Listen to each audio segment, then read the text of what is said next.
నమస్కారం. Vedic vibes కి స్వాగతం. మీరు వింటున్నారు శ్రీమద్ భగవద్గీత 12వ అధ్యాయం. పోయిన ఎపిసోడ్ లో మనం 12వ శ్లోకాన్ని నేర్చుకున్నాం. ఇక ఇప్పుడు 13వ శ్లోకాన్ని నేర్చుకుందాం. అయితే దానికంటే ముందు ఈ శ్లోకానికి సంబంధించిన అర్థాన్ని తెలుసుకోవడానికి ప్రయత్నం చేద్దాం. శ్రీకృష్ణుల వారు ఏం చెప్తున్నారంటే, ఎవరైతే అందరినీ ప్రేమతో చూస్తారో, ఎవరిపైన ద్వేషం పెట్టుకోరో, దయ కరుణతో ఉంటారో, నాది అని నేనే అని అనుకోకుండా ఉంటారో, సుఖ దుఃఖాలు రెండూ ఒకేలా యాక్సెప్ట్ చేయగలుగుతారో, ఓపికగా ఉంటారో, ఎప్పుడూ సంతోషంగా ఉంటారో, మనస్సు బుద్ధి రెండూ నాపైనే ఉంచి భక్తితో ఉంటారో, అలాంటి భక్తుడు నాకు చాలా ఇష్టం. ఇదే అర్థం 14వ శ్లోకానికి కూడా ఉంటుంది. పదండి శ్లోకాన్ని మొదలు పెడదాం. అద్వేష్టా సర్వభూతానాం మైత్రః కరుణ ఏవ చ నిర్మమో నిరహంకారః సమదుఃఖ సుఖక్షమీ. అద్వేష్టా అద్వేష్టా అద్వేష్టా అద్వేష్టా సర్వభూతానాం సర్వభూతానాం సర్వభూతానాం సర్వభూతానాం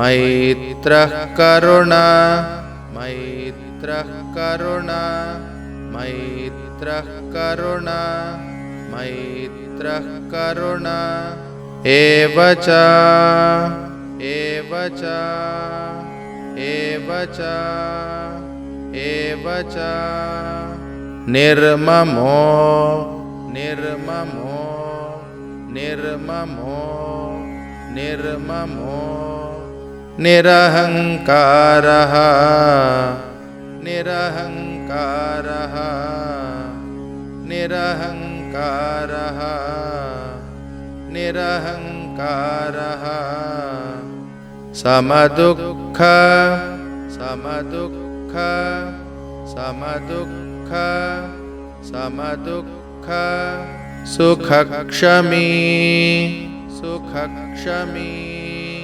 సుఖక్షమీ సుఖక్షమీ. అద్వేష్టా సర్వభూతానాం అద్వేష్టా సర్వభూతానాం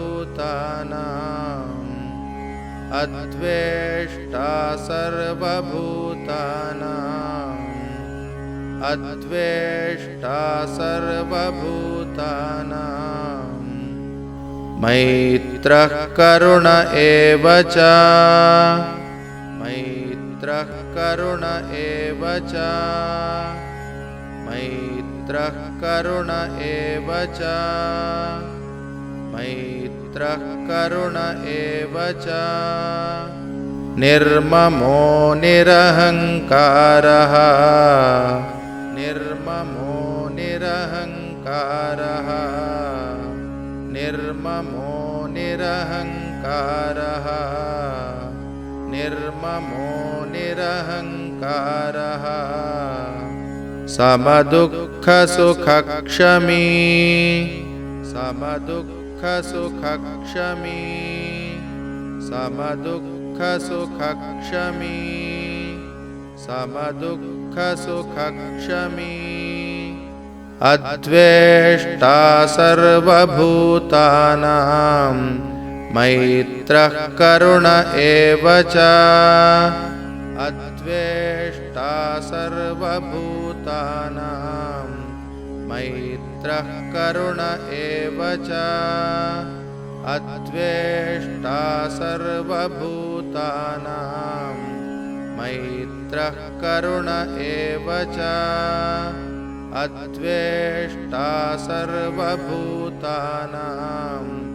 మైత్రః కరుణ ఏవ చ నిర్మమో నిరహంకారః సమదుఃఖ సుఖక్షమీ నిర్మమో నిరహంకారః సమదుఃఖ సుఖక్షమీ నిర్మమో నిరహంకారః समदुःखसुखक्षमी निर्ममो निरहङ्कारः समदुःखसुखक्षमी अद्वेष्टा सर्वभूतानां मैत्रः करुण एव च निर्ममो निरहङ्कारः समदुःखसुखक्षमी अद्वेष्टा सर्वभूतानां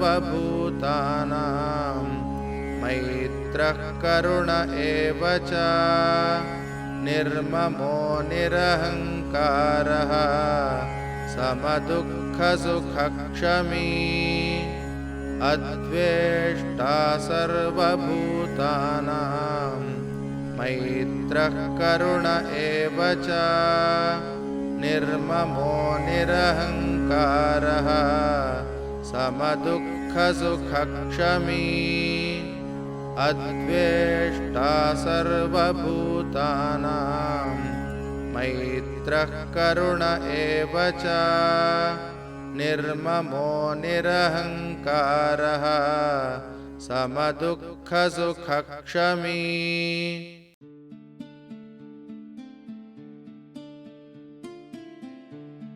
చాలా బాగా ప్రయత్నం చేస్తున్నారు. ఇప్పటి వరకు విన్నారంటే మీరు డిసిప్లిన్తో ప్రాక్టీస్ చేస్తున్నారని అర్థం. ఇలాగే రోజు ప్రాక్టీస్ చేస్తే ఖచ్చితంగా క్లియర్ ప్రొనౌన్సియేషన్తో భగవద్గీత శ్లోకాలని చెప్పగలుగుతారు. మనం నెక్స్ట్ ఎపిసోడ్లో కలుద్దాం. జై శ్రీకృష్ణ.